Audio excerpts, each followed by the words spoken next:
제가 중고등학교 다닐 때 월요일 아침마다 조회가 있어서 전교생이 다 그 운동장에 모여야 했습니다. 그 조회 때마다 교장 선생님이 훈화를 하셨는데 그분이 자주 하신 말씀이 있습니다. 사람은 크게 셋으로 구분이 되는데 있어서는 안 될 사람, 있으나 마나한 사람, 또 있어야 할 사람이 있는데 여러분은 어디 가든지 꼭 있어야 할 사람이 되라는 그런 당부였습니다. 오늘 본문을 보니까 아담은 있어야 할 자리에 있지 않았고 하지 않아야 할 행동을 했습니다. 바로 이 창세기 3장은 인간이 처음으로 죄를 범해서 하나님으로부터 징계를 받는 장면이 나옵니다. 그래서 오늘은 이 하나님 말씀에 불순종한 결과 어떤 일이 일어난지를 살펴보려고 합니다. 그리고 다음 주에는 그 진노 가운데서 하나님의 은혜가 또 어떻게 임하는지를 살펴보려고 합니다. 오늘 본문에 나타난 아담의 모습 속에서 각자의 모습을 한번 비춰보고 또 우리는 어디에 있어야 하고 또한 어떻게 살아야 하는지를 함께 생각해 보려고 합니다. 자, 하나님은 전지전능하신 분이, 무소부재하신 분이, 그러므로 어디서 무슨 일이 하는지 다 아십니다. 어떤 일도 하나님의 의도와 상관없이 일어날 수 없습니다. 그 하나님께서 선악과를 만드셨습니다. 근데 아담과 하와가 그 선악과를 따먹고 죄를 범했습니다. 근데 하나님의 작정 속에 그 인간의 타락도 이미 들어 있었습니다. 자, 아담과 하와는 생기, 즉 생명의 기운을 가진 생명, 다른 말로 하면 움직이는 존재였습니다. 그러나 그들에게는 아직 영원한 생명이 주어지진 않았어요. 생명은 하나님의 성령의 역사가 있을 때 주어집니다. 그러니까 아담은 하나님과 동행하여서 하나님께서 맡기신 그 대리자의 그 사명을 감당해야만 했습니다. 인간과는 다른, 차원이 다른 엄청난 복을 받았지만 그러나 한 가지 귀할 것이 있는데 하나님은 창조주요, 인간은 피조물이라는 사실이죠. 그래서 그 사실을 알도록 동산 중앙, 에덴 동산 중앙에 선악과를 딱 심어 놓으셨습니다. 그리고 선악과를 따먹는 날에는 반드시 죽으리라는 그런 인간의 행위를 전제로 행위 언약을 주셨습니다. 자, 그런데 인간은 하나님의 형상을 따라 지음받았기 때문에 따먹을 수도 있고 안 따먹을 수 있는, 죄를 지을 수도 있고 안 지을 수 있는 그런 자유의지가 있었습니다. 자, 이 타락하기 전에 아담과 하와는 하나님과 이웃과 자연과 그리고 자신과의 관계 속에서 한시적이지만 의로운 관계를 가졌습니다. 그래서 벌거벗었으나 하나님 앞에서 부끄러우지 않았습니다. 서로 바라보면서도, 벌거벗은 상태에서 서로 바라보면서도 부끄러워하지 않았습니다.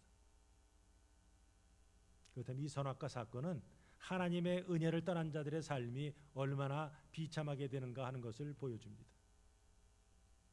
자, 그렇다면 하나님은 왜 믿는 사람, 하나님의 백성들에게도 고난을 허락하시는가? 이거는 사실은 인류에게 계속해서 던져지는 그런 질문이죠. 하나님의 은혜를 떠나서는 모든 인간은 티끌과 다를 바 없는 존재라 하는 것을 깨닫게 하기 위함이죠. 좀 하나님께서 인간의 타락을 허락하시고 그들에게 저주의 삶을 경험하게 하시면서 그것을 보는 하나님 백성들로 하여금, 야, 우린 저렇게 살면 안 되겠구나, 우린 하나님 말씀대로 순종하고 하나님의 세우신 질서 가운데 있어야 되는구나, 그럴 때 가장 행복하다 하는 것을 알게 하기 위함이죠. 그래서 타락하기 전에 이 아담과 하와는 하나님이 세우신 질서 속에서 자연을 잘 다스리고 정복하고 그리고 인간관계 속에서도 서로 한 몸 의식을 가지고 있었습니다. 자, 그러나 선악과를 따먹은 순간에 그들이 수치감과 죄책감에 사로잡히게 되었습니다. 벗었으나 부끄러워하지 않던 이 아담과 여자가 부끄러움을 알게 되었습니다. 그래서 자신들의 수치를 가리기 위해서 무화과나무 잎으로 옷을 내 입었습니다. 자, 근데 무화과나무 잎의 특징이 뭡니까? 시간이 지나면 마른다는 사실이죠. 따라서 인간은 그 자기의 부끄러움을 가리기 위해서 쉴 새 없이 수고를 해왔습니다.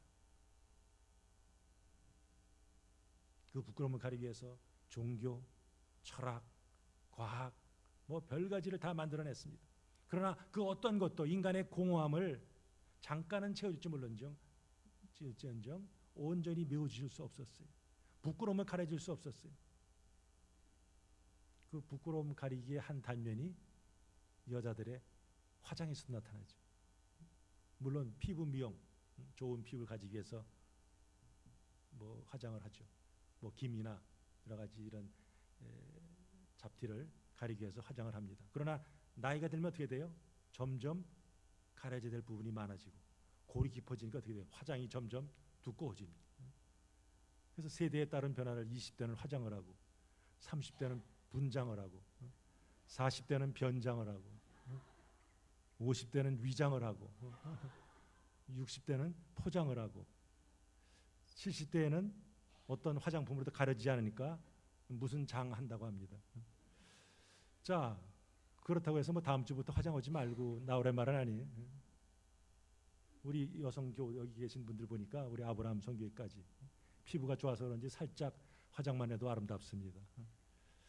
자, 어떤 사람들은 어떻습니까? 그 공허함을 채우기 위해서 열심히 뭐 돈도 벌어봅니다.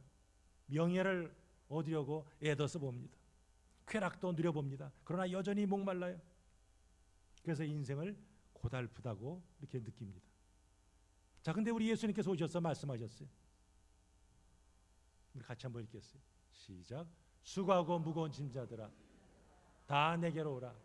내가 너희를 쉬게 하리라. 주님께 모든 짐을 내려놓으라는 거예요. 더 이상 자기의 노력으로 자기의 부족함과 부끄러움을 가리려는 그런 노력을 하지 말라는 거죠. 예수님은 생존 경쟁, 어떤 불확실한 미래, 어떤 과로, 불안함, 생로병사의 그런 모든 과정, 그런 죄의 짐으로부터 우리를 쉬게 하시려고 우리를 오라 초청하십니다. 왜요? 우리에게 쉼을 주시겠다고. 그러나 그 쉼은 이젠 더 이상 아무 짐도 안 져도 되고 예수 믿기만 하면 만사 형통하고 항상 편안한 삶을 산다, 그런 약속은 아니에요. 제자가 되는 일이 때로는 험합니다. 때로 짊어져야 될 십자가가 있습니다. 그러나 예수님 믿을 때 누가 임하죠? 성령이 임하셔서 우리를 도우십니다. 야, 저 일 어떻게 하지? 저 십자가 어떻게 지지? 지기 전에 무겁게 느껴지는 십자가. 그러나 막상 지고 오면 가볍게 느껴지는 것이 바로 주님의 십자가죠. 주님께서 쉼을 약속하셨습니다. 그 쉼은 지금 우리가 누리는 이런 평안뿐 아니라 궁극적으로는 저곳에 갔을 때 우리가 누리게 될 그 종말론적인 안식, 진정한 샬롬을 약속하고 있습니다. 자, 하나님의 은혜를 떠난 인간은 자신의 부끄러움을 가리는 방편으로 좀 공격적인 그런 성향을 갖게 됩니다. 하나님을 포함해서 자기 위의 모든 존재들을 공격의 대상으로 삼습니다. 자, 타락한 죄인들이 하나님을 공격한 사건이 뭐예요? 그게 십자가 사건 아니에요? 예수님이 이 땅에 생명을 주시기 위해서 오셨는데 유대인 종교지들은 도리어 예수님을 십자가에 달아서 죽였습니다. 걸핏하면 남을 미워하고 비난하고 뭐 시기하고 험담하고 다른 사람의 흠집 들춰내기를 좋아하는 사람은 사실은 뭐예요? 자기의 부끄러움, 자기의 열등감, 어떤 낮은 자존감을 감추기 위한 행동으로 볼 수 있습니다. 정도의 차이는 있지만 우리 모두가 이런 경향이 있음을 우리가 분명히 기억해야 합니다. 인간의 본분은 하나님과 같이 되려는 데 있지 않고 다른 하나님과 다른 피조물 앞에서 우리가 있어야 할 자리, 거기에 있는데 참된 그 의미 있는 그 우리 인간이 된다 할 수 있겠습니다. 자, 사람들이 죄를 지어서 어떻게 했어요? 무화과나무 잎으로 만든 옷을 입었습니다. 그런데 하나님께서는 궁극적으로 그런 옷과는 차원이 틀린 생명을 가진 영원한 흰 옷을 입은 그런 당신의 백성을 탄생시킨 목적으로 사실은 인간을 만드시고 우주를 만드시고 시간을 창조했어요. 하나님께서 아담과 하와를 창조하시기 전에, 천지를 창조하시기 전에, 이미 창세 전에 하나님의 택한 백성들을 이미 예정하셨어요. 자, 하나님께서 에덴동산을 이렇게 거르신다 그랬어요. 우리 역사 속에 거하시는 하나님. 근데 평소에는 저기 하나님이 오시는구나, 반가이 달려나갔는데 그날따라 어떻게 하죠? 피해서 숨었어요. 벌거벗은 수치심 때문에 동산을 다스리고 동산을 통치해야 될 그 인간이 도리어 그 나무 뒤에 숨는 신세가 되었어요. 타락하기 전에 하나님 앞에 서는 것이 전혀 부끄럽지 않았는데 죄를 짓고 보니까 두려움이 밀려왔습니다. 아직 하나님이 그들을 정죄하지 않았어요. 아직 벌 주지 않았어요. 근데도 스스로 죄에 얽매이고 죄책감에 눌렸어요. 내가 어디 있느냐?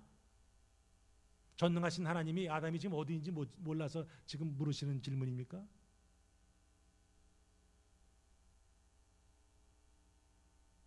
자, 그러면서 이제 인류 역사상 최초의 재판이 이제 시작됩니다. 누가 너의 벗었음을 내게 알렸느냐? 그 나무 열매를 내가 먹었느냐? 내가 어찌하여 이렇게 하였느냐? 하나님의 이 질문은 아주 구체적이고 그리고 집요합니다. 계속해서 물으신 이유가 뭐예요?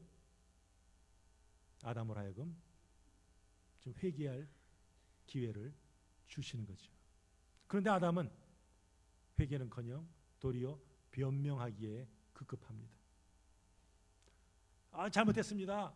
내가 그냥 잠시 탐욕이 들어가지고 그냥 이렇게 미혹에 넘어가서 따먹었습니다. 잘못했습니다. 회개했더라면 좋았을 터인데 그는 책임을 전가하죠. 내 잘못이 아니라요, 하나님이 주신 저 여자가 나로 하여금 하나님의 명령을 어기게 했습니다. 변명하죠. 결국 누구 책임이라는 거예요? 하나님 책임이 하나님 책임. 또 하나님이 여자에게 묻자 여자는 뱀이 자기를 꿰어서 그랬습니다.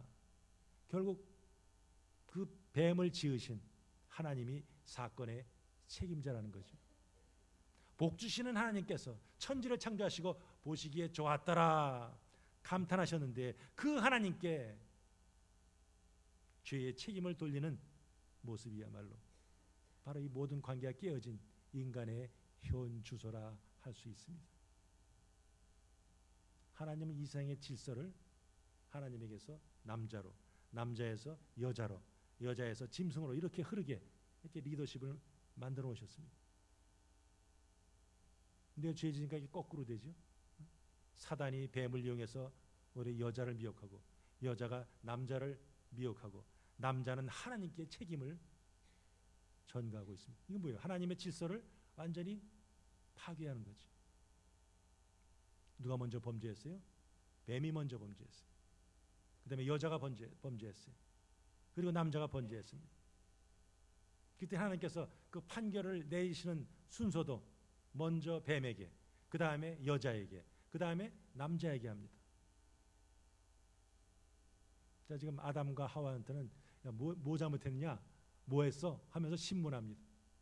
그러나 뱀에게 어떻습니까? 뱀에게는 신문이 없어요. 바로 심판을 선언하십니다. 여기서 저주라는 단어가 이제 우리 성경에 처음으로 나옵니다. 1장, 2장에서는 반복해 나오는 단어가 복이죠. 복을 주사. 이 복과 정반대되는 개념이 바로 이 저주죠. 선악과라는 먹을 것을 가지고 사람을 실족시켰기에 뱀에게는 이제는 기어다니면서 흙을 먹게 하는 그런 징벌이 주어집니다. 또한 뱀은 사람과 하나님 사이의 관계를 파괴시켰기에 거기에 대한 심판을 받습니다. 즉 하나님과 사람 사이의 관계가 깨졌듯이 이제 뱀은 사람과의 관계가 깨질 것이라, 원수가 될 것이라 하는 거죠.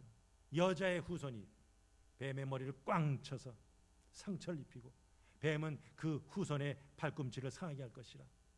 좀 서로를 향해서 아주 적의가 대단하다는 거죠. 여자의 후손이 누구 가리켜요? 예수 그리스도.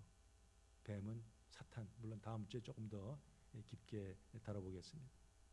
자, 여자의 후손이 사탄을 이길 것이라는 이 말씀, 이 창세기 3장 15절의 말씀을 사람들은 뭐 최초의 복음 혹은 원복음 혹은 원시복음이라 이렇게 부릅니다.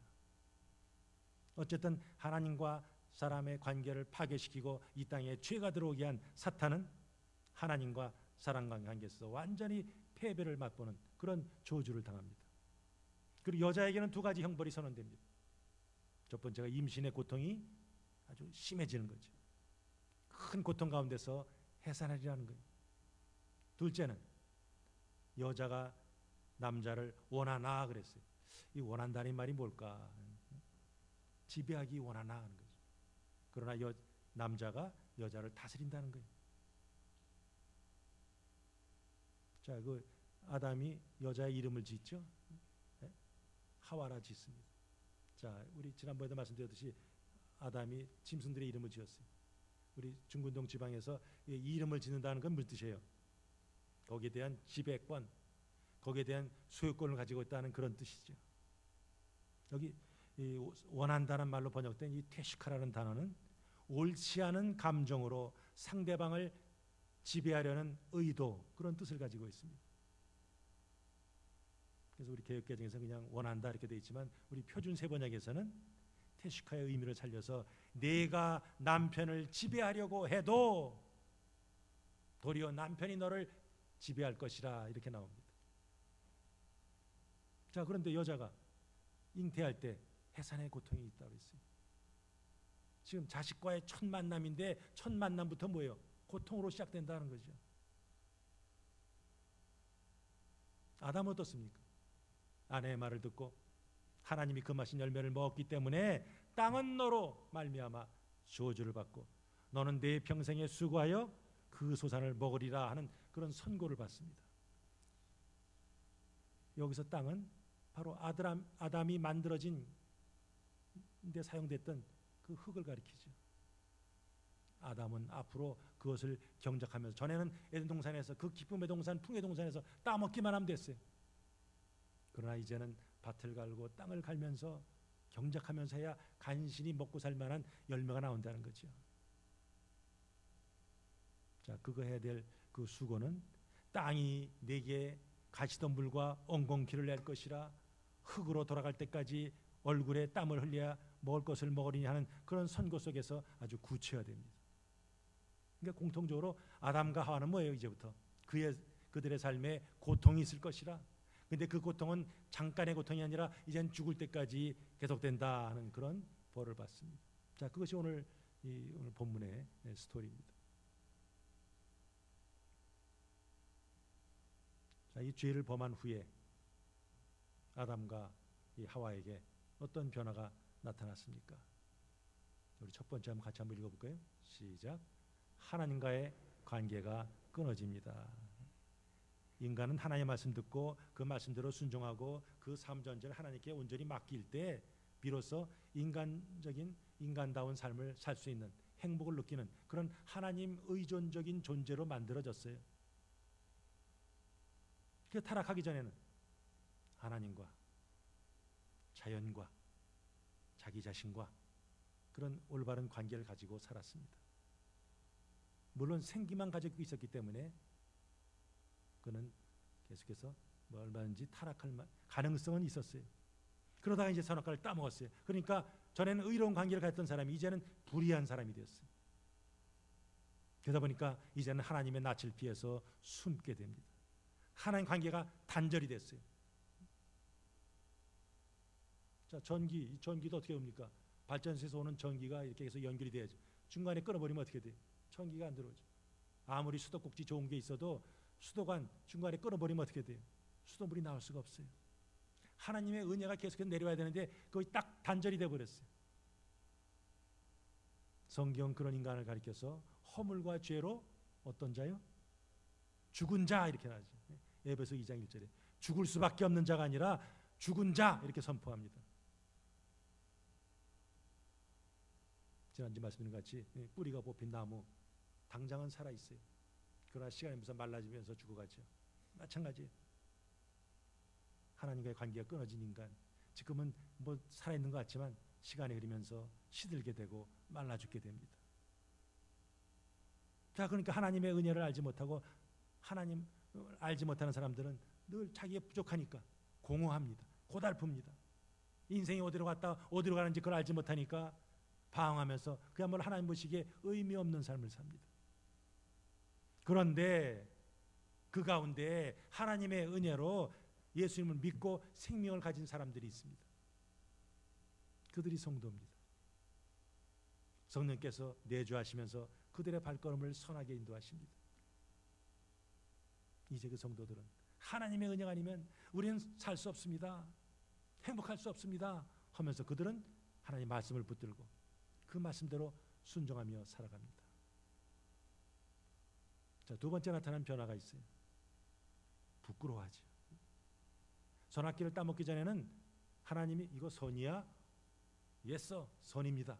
이거 악이야? 예서 악입니다. 그런 삶을 살았어요. 그러나 사람을 따먹으니까 그게 왜 선이에요? 그게 왜 악이에요? 스스로 선악을 판단하게 됐어요. 바로 인간의 타락은 하나님과 같이 되보려는 탐욕에서 왔고, 하나같이 되면 뭐예요? 하나님 필요 없음. 그렇게 되죠. 스스로 인생의 주인이 되고픈 자들은 자기들의 처한 상황에 결코 만족하지 못합니다. 아무리 채워도 끝이 없어요. 그러니까 타락한 인간들은 늘 부족하고 늘 불안합니다. 없는 사람은 현재 내가 왜 이렇게 없지 하면서 현재 상태에 불만을 가집니다. 많이 가진 사람은 자기보다 더 많이 가진 사람 비교하면서 왜 나는 저 사람 같이 되지 않나 불만을 가집니다. 바로 이 부끄러움은 불만족에서 나오죠. 아담과 하와가 벌거벗을 때 그들은 부끄러워했어요. 아까 말씀드린 같이 많은 사람들은 자기들의 부끄러움을 가리기 위해서 시간을 투자합니다. 물질을 투자합니다. 정성을 투자합니다. 그러나 별 효과가 없어요. 근데 2000년 전에 우리 예수님께서 이 땅에 오셔서 우리 죄의 짐을 다 지시고 십자가 달리셨는데 어떻게 달리셨겠어요? 우리 영화나 무슨 그림 보면 뭐 천으로 가렸지만 실제로 십자가 영혼 달린 사람도 어떻게 돼요? 벌거벗고 달립니다. 우리 주님은 십자가에서 벌거벗은 자가 되셨어요. 누구 때문에? 바로 우리의 부끄러움을 가리시려고. 예수님은 그 우리의 부끄러움을 당신의 죽음으로 가려주셨습니다. 그 예수님을 제대로 영접한 바울이 고백을 합니다. 어떤 형편이든지 나는 자족 스스로 만족하기를 배웠노라. 나는 비천에 처할 줄도 알고 풍부에 처할 줄도 알아. 모든 일 곧 배고픔과 배부름과 풍부와 궁핍에도 처할 줄 아는 일체의 비결을 배웠노라. 내게 능력 주신 자 안에서 내가 모든 것을 할 수 있느니라. 환경에 눌리지 아니하고 도리어 담대하게 주님만을 붙드는 현재 형편에 자기가 처한 상황은 다른 사람과 볼 때는 열악한 상황이지만 그는 그것을 부끄러워하지 않았어요. 세 번째로 나타난 변화는 이제 불안해집니다. 전지전능하신 하나님께서 무엇을 다 공급할 때는 마음이 편안했어요. 그런데 이제 하나님의 은혜 떠나니까 이젠 자기 스스로 먹고 살아야 돼요. 자기 스스로 자기를 보호해야 돼요. 그러다 보니 자기가 배신한 하나님에 대한 두려움, 혹시 사람들이 나를 해치면 어떨까? 세상을 향한 두려움이 그의 마음에 딱 심겨지게 됐어요. 사실 이 두려움을 다른 말로 하면 결국 불안이죠. 내가 갖고 있는 것, 이 제한된 것, 이거 언제 사라질지 모르는데 이런 불안이 결국 어떻게 돼요? 다른 사람을 것을 뺏으려는 하는 이런 시도로 이어지죠. 왜 다른 사람들을 시기하고 질투하고 험담합니까? 내가 여기에 중심이 돼야 되는데 나보다 더 나은 사람이 나타난 것 같아요. 그러니까 어떻게든지 그를 끌어내려고 합니다. 이 땅의 인간들의 그런 좋지 못한 행위는 결국은 하나님을 떠난 그 인간 속에는 그 두려움에서 나오는 거죠. 근데 그 두려움 속에서 평안을 가진 사람들이 있어요. 그들이 바로 성도입니다. 예수님께서 제 아들에게 평안을 선포하셨어요. 평안을 너에게 끼치노니 곧 나의 평안을 너희에게 주노라. 내가 너희에게 주는 것은 세상이 주는 것 같지 아니하니라. 너희는 마음에 근심하지도 말고 두려워하지도 말라 그랬어요. 하나님과의 교제 속에서 가지는 그 샬롬, 그 진정한 평안을 예수님께서 누리셨고 그 평안을 예수님 믿는 자들에게 나눠주기를 원하셨어요. 예수님이 십자가에 죽으셨다가 부활하셨습니다. 그러나 제 아들은 아직도 그 사실을 제대로 알지를 못해요. 그러니 방 안에서 문 꽁꽁 걸어 잠그고 불안 속에서 벌벌 떨었습니다. 그때 예수님께서 문을 그냥 이렇게 벽을 그냥 통과해서 오시면서 제에게 던지신 첫 번째 말씀이 뭐예요? 너희에게 평강이 있을지어다. 샬롬 선포하셨습니다. 마지막으로 그들이 나타난 변화가 뭡니까? 인간관계가 깨졌어요. 여자라는 단어가 원래 이와입니다. 남자라는 단어는 이쉬입니다. 오원이 같아요. 그러니까 여자가 남자에서 유래된 거죠. 잠자는 아담에게서 갈비뼈를 뽑아내서 그걸로 만든 것이 바로 여자입니다. 그러니까 남자와 여자는 한 몸이죠. 근데 하나님의 은혜가 딱 빠져나가니까 어떻게 됩니까? 한 몸이었던 이 남자와 여자의 관계가 깨어집니다. 갑자기 저 인간으로 바뀌어버렸어요. 그러니까 자기 유익을 위해서는 상대방에게 그냥 책임을 전가하려고 하는 이런 잔인한 존재들이 되어버렸습니다. 근데 그 모습은 우리 자신에게 나타나죠. 내면에서도. 자기가 세운 어떤 기준치에 미달할 때 나는 왜 이럴까? 본인 스스로를 미워합니다. 이것이 더 깊어지면 우울증이 생기기도 합니다. 인간이 서로 사랑 못하는 이유가 뭐예요? 못 배워서 그렇습니까? 세상의 교육을 잘 받는다고 미워하지 않습니까? 여러분, 하나님을 제대로 알지 못하는, 하나님을 떠난 결과죠. 인간들이 서로 사랑하고 다투지 않고 살 수 있는 유일한 길은 뭐예요? 예수님 믿고 주님께로 돌아오는 거죠. 많은 사람들이 싸우는데 그곳에서 정말 진정한 회복을 보여주는 곳이 어디예요? 그게 교회죠. 교회가 돼야지. 하나님과 교제하듯이 교인들 간에 서로 사랑하고 섬기는 이런 진정한 교제, 진정한 코이노니아를 보여주는 것이 바로 교회입니다. 자, 그렇다면 우리는 어떠한 자세를 가져야 합니까? 우리 같이 한번 첫 번째 읽습니다. 시작. 자신을 사랑해야 합니다. 적지 않은 사람들이 자기의 이 공허함을 채우지 못해서 마약에 손을 댑니다. 알코올에 손을 댑니다. 도박에 손을 댑니다.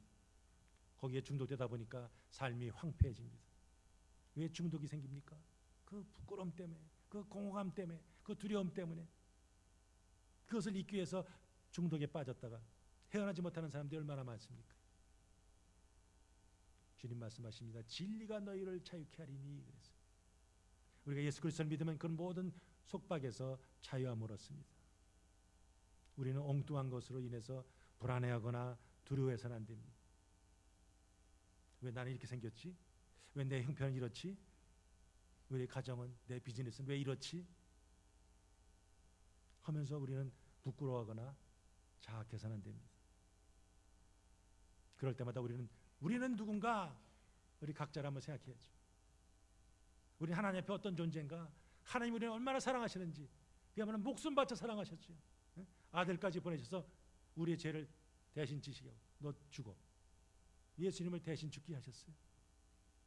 좀 하나님 앞에 우리는 하나님 아들이 목숨이 희생된 그런 얼마나 귀한 존재인지.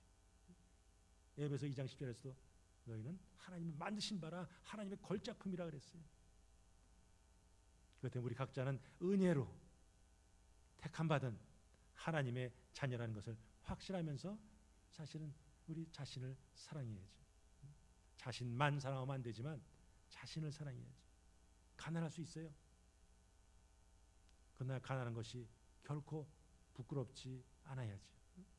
애써 가난을 감추려해서는 안 됩니다. 육신적으로 병들 수 있어요. 그러나 육신에 약한 것이 우리에게 부끄러운 것이 아니에요. 오히려 그 속에서 하나님을 찬양할 수 있습니다. 문제가 있습니다.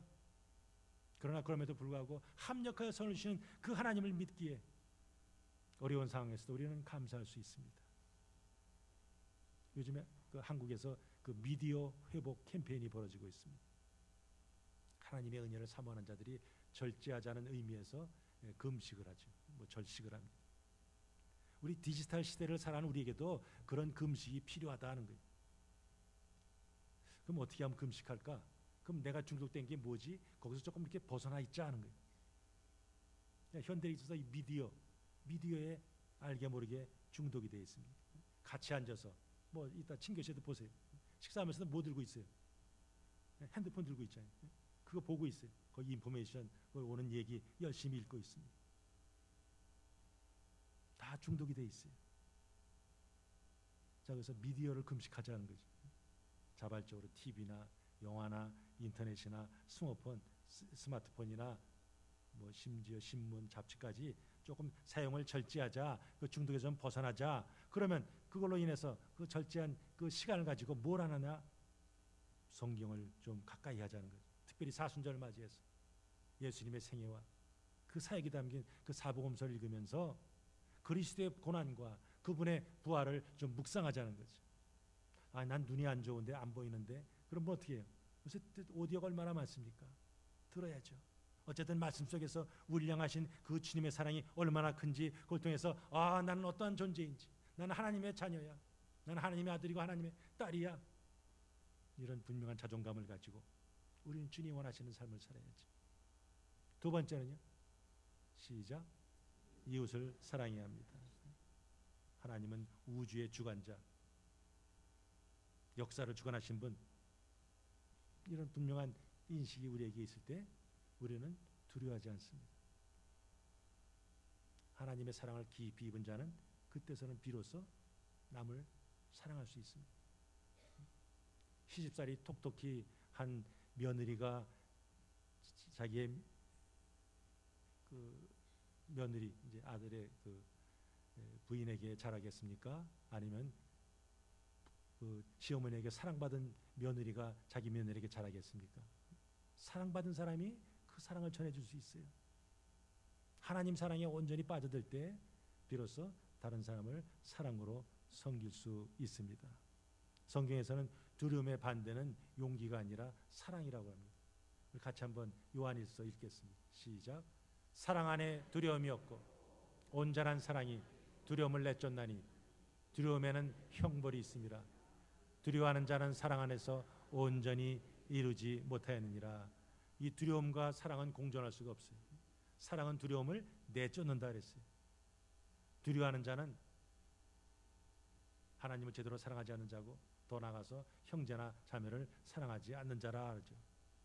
그러므로 우리는 서로 사랑하자 하는 것이, 왜? 하나님께서 그리스도 안에서 우리를 사랑하셨기 때문에. 예수님은 우리의 죄 때문에 욕을 당하셨지만 그러나 같이 욕하지 않으셨어요. 예수님은 우리 때문에 고난을 받으셨지만 그들에게 진노를 쏟아붓지 않으셨어요. 묵묵히 도성으로 끌려가는 그 소와 같이 끌려가시면서 우리 죄를 담당하시고 십자가에서 죽으셨어요. 그러므로 우리 모두는 다른 사람에게서만 문제의 원인을 찾으려 할 것이 아니라 다른 사람 탓을 하기 이전에 겸손하게 먼저 우리 자신을 주님 앞에 구하면서 회개하면서 그리고 나서 다른 사람을 품어야죠. 마지막으로요, 3번 시작. 사명에 충실해야 합니다. 자기의 삶의 주인이라는 이 자세, 내가 내 삶을 드라이브할 거야, 이런 자세가 아니라 주님께 맡겨드려야죠. 하나님을 사랑하고 이웃 사랑, 이게 하나님 나라 삶의 원리죠. 우리가 구원받았으면 이제는 더 이상 우리 자신만을 위해서 살아서는 안 되죠. 이젠 내가 산 것이 아니라 내 안에 그리스도 하신 것이라 사도 바울이 고백하지 않았습니까? 내가 조금 헌금했지, 내가 좀 어디 가서 좀 도와줬지, 내가 무슨 일을 했다고 해서 하나님께서 감격하신다고 생각해서는 안 돼요. 우리가 도와드리지 않아도 하나님은 얼마든지 하나님의 일을 하나님의 방법으로 하실 수 있어요. 그러나 우리에게는 하나님의 일에 동참할 수 있는 기회가 주어졌다, 이런 의식이 있어야죠. 그동안 나의 어떤 개인적인 부끄러움을 가리기 위해서 쏟아부었던 그런 시간, 그런 물질, 그런 정성, 이제는 하나님께 감사하는 데 사용하자 이거죠. 돈, 전에는 나를 과시하고 나의 부끄러움을 가리는 데 사용했었는데 이제는 가난한 이웃에게, 열악한 개인자들에게 선교지를 위해서 다른 사람들은 생명처럼 여기는 그 재물을 기꺼이 내놓을 수 있는 사람, 이것이 바로 은혜를 체험한 사람들의 모습이죠. 내게 주신 탤런트, 이것이 어떤 내가 얼마나 방언자라는데, 내가 뭐 얼마나 무슨 재능이 있는데 그거 자랑하는 것이 아니라 그 재능으로 다른 형제나 자매를 섬기는 데 사용해야죠. 아직 우리에게 건강이 있을 때, 아직 우리에게 시간이 있을 때, 아직 우리에게 물질이 있을 때, 아직 탤런트를 사용할 수 있을 때 우리는 섬겨야 합니다. 그것이 바로 하늘 창고에 보화를 쌓는 비결이죠.